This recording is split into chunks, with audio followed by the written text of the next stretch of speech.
In this lesson, we're going to learn how to create prefabs. Alright, so now that we have our assets imported into our project browser, we want to start taking those assets and making them into game objects inside of Unity. Now you might be wondering, what is a prefab? A prefab is a stored collection containing one or more complete game objects with components that are attached, and there are properties that are set.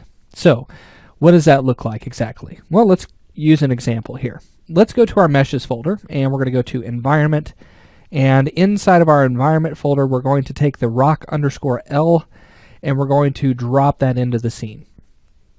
Now anytime that you bring in assets, you'll want to move them around or manipulate them using their position, rotation, or scale. This is pretty simple. If you're used to 3D, you'll know how to use this, but I want to just throw a little bit of a quick snippet in here about moving them around. So let's hit W to grab our move tool, which is already activated. We'll hit E to grab our rotation tool, and then R for scale. So it's pretty self-explanatory on how to use each one of those. Hitting W will bring up your move tool, and you can move it along the corresponding handle that you've grabbed there. You could also transform an object right here using its transform component. So let's go ahead and position it at 0 on the X, 0 on the Z, and then we're going to take our Y value, we're going to bring that up until the rock is sitting right on top of that grid. So let's set this to 9. Alright, so there we have our rock in the scene. Now this rock, it doesn't have a material, it doesn't have a collider, and it might need some other components to give it the behavior that we want. So how do we add a component to a game object? Well, we can do it a couple of different ways. The first way is to simply left click on the add component right here in the inspector, and this will bring up a list of different components that you can add. So we have categories first. So if we want to add a collider, we're going to go to the physics category. So once we click on that, it's going to reveal everything that's in the physics category, and we can start to go down through that list. Now it's not a very big list, but part of it is off screen for us, and I apologize for that. But here you can see the colliders. Now there are a couple of different colliders that you could use. You have these 3D colliders, but then you also have the 2D colliders. Anytime that you're working with 3D colliders, more often than not, you will use 3D colliders. Okay. If you're working with 2D objects, you'll use 2D colliders. Okay. So let's go to physics, and let's use a box collider. So you can see the box collider has been attached, and it shows up as a green box around the bounds of the object. And so it resizes it, it centers it for us, really nice and neat. Now there's one problem with this box collider. It may not be the behavior that we want for our game. So what would happen? The player would come running up to this wall, and let's say they want to check out the texture, and then they could only get so far because the bounding box or the collider is preventing them from getting any closer to the edge. And so we may want a collider that shrink wraps a little bit closer to the shape of the object itself. Now we could use a different collider. Let's go ahead and remove this box collider. Let's left click and let's remove that component.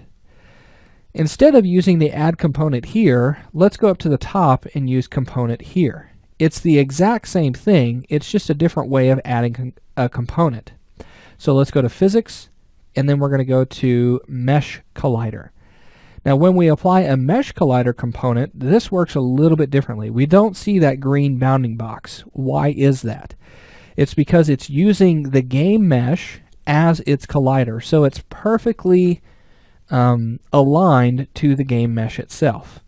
Now you don't ever want to do this unless you specifically have to. Now you might be asking, why don't we want to do that? What's the problem with this? The problem with doing this is that you are essentially doubling the vertex count in memory. So this mesh right here, if we select it, let's see if we can get some information about it. If we select this mesh, okay, go ahead and expand that out, you'll see that there are 2,332 vertices on this mesh. If you add the collider to this, you are doubling that. So it's 4,664 vertices in that. That can be an issue. So what do we do instead? How do we reduce that footprint in memory? Well, let's select our game object and let's add a different mesh as the collider. In this case, I'm actually going to use the rock_L_A_collider, COL. Notice how it has 184 vertices. Much different, less of a footprint. Okay, this is proper game asset creation. Now, if you want to learn more about game asset creation in Unity and its pipeline, I suggest that you check out this course right here. This course is the game asset pipeline for Unity. So you can learn the full pipeline for creating game assets at a basic level. You'll kind of get an idea of some of the different tools that you will use, like ZBrush, and some quick tips and tricks on what to do whenever you're wanting to create game assets for Unity itself. Alright, so now we have this set up. It's a mesh collider. We have the proper mesh for the collider on there. And now what we want to do is we want to make it into a prefab. So how do we do that? It's very simple. Let's go ahead and go to our assets folder. Let's right click and create a new folder, and we're going to call this prefabs and hit enter. Now in the prefabs folder, if you double click on that, all you have to do is left click on the object that you want to create a prefab and drag that into your prefabs folder. Now it doesn't matter if it's a prefabs folder itself. It can be any folder. If you drag it from the hierarchy into any folder, it will create it as a prefab. Now how do we know that it's a prefab? Well, if we select the object that we created that prefab for, you'll see that we now have this prefab parameter. And we have three buttons. We have select, revert, and apply. This is a very powerful tool. Prefabs are very important.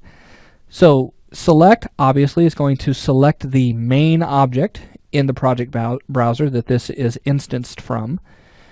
If we hit revert, what it will do is it will erase any changes that we've made to this that are different from what's in the project browser.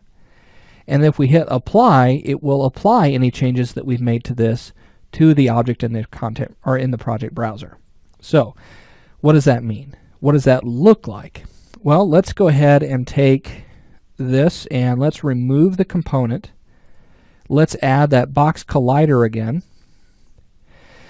And let's say that we realize, well, that's not going to work for us. So let me hit revert. Notice how it goes back to what the state is here. Okay. Now, if I were to come in and remove that component, and then I added in the box collider again, but this time if I hit apply, it's going to keep the changes that we've made in the scene and apply that to what's in the project browser. So watch this. If I drag and drop this into my scene, notice that this one now has that box collider. It no longer has the mesh collider. So now I have two of these in my scene. And now at this point I've got these in my scene and I've started staggering them and creating this little rock wall, and I realize that I have a problem. I've created this box collider and I really needed it to be a mesh collider. What I can do now is I can come in and just say, all right, let's remove this component. Let's add the mesh collider back to that. And we're going to use the mesh or the rock large collider. And then now what I want to do is I want that to apply to all of the rocks that I have in my scene. If I just hit apply, you'll now notice that it has changed every other object just like it. Okay? This is a very powerful workflow. Use prefabs as often as you can because you can make changes very quickly. And if at any time you decide that your asset, there might be something wrong with it or you need to make a change, you can always double click on the main object right here inside of your project browser, and it will bring up the default software for that file type.